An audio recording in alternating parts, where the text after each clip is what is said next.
A facelift makes the Ford EcoSport a more competitive compact crossover, but is it enough to take on the best in class?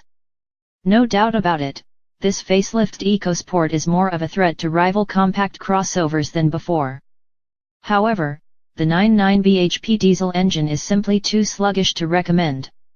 Our advice would be to wait until the all-new EcoBlue diesel arrives in the summer, or better still to follow the herd and opt for the excellent 1.0-liter EcoBoost petrol engine instead.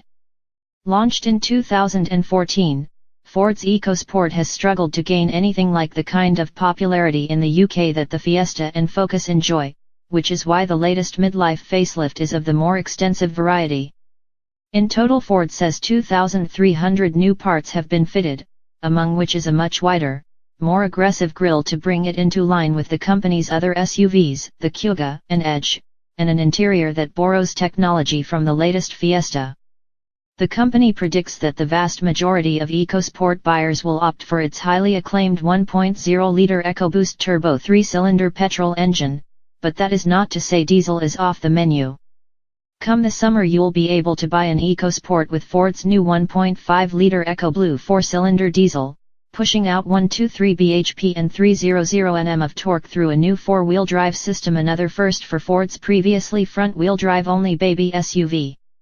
Until that point, those after a diesel EcoSport must choose an older engine of the same displacement and cylinder count but with less power and torque. In fact, with 9.9 bhp and 215 Nm of pulling power, this 1.5-liter dual-turbo unit never manages anything other than leisurely performance, as indicated by a 0 to 62 miles per hour time of 14 seconds. That makes it a full 3 seconds slower than the EcoBlue engine, not to mention more than a second behind the almost £1,000 cheaper entry-level 1.0-liter petrol.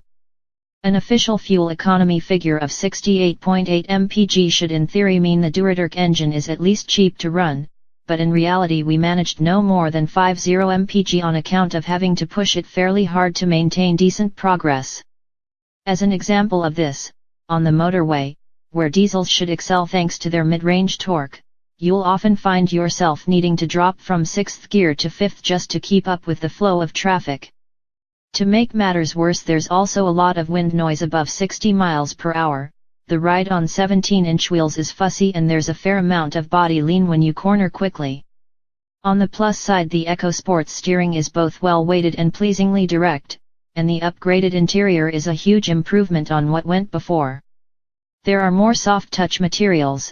A neat TFT display for the trip computer sits between the dials, and in the center of the dash is Ford's new Sync 3 touchscreen with its crisp graphics and slick interface. What hasn't changed compared with the previous EcoSport is the slightly cramped rear accommodation that'll have anybody close to 6 foot tall with his or her knees pressed into the seat in front.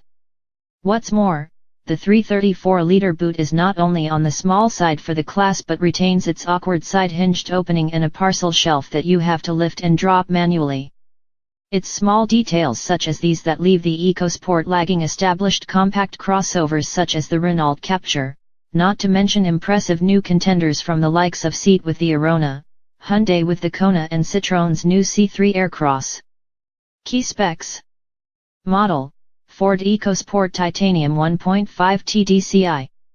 Price: £20,345. Engine: 1.5-liter 4CYL diesel. Power/torque: 99 bhp/215 Nm. Transmission: 6-speed manual, front-wheel drive. 0 to 62 miles per hour, 14.0 seconds. Top speed: 99 miles per hour. Fuel economy/CO2, 68.8 mpg, 107 g/km. On sale, now.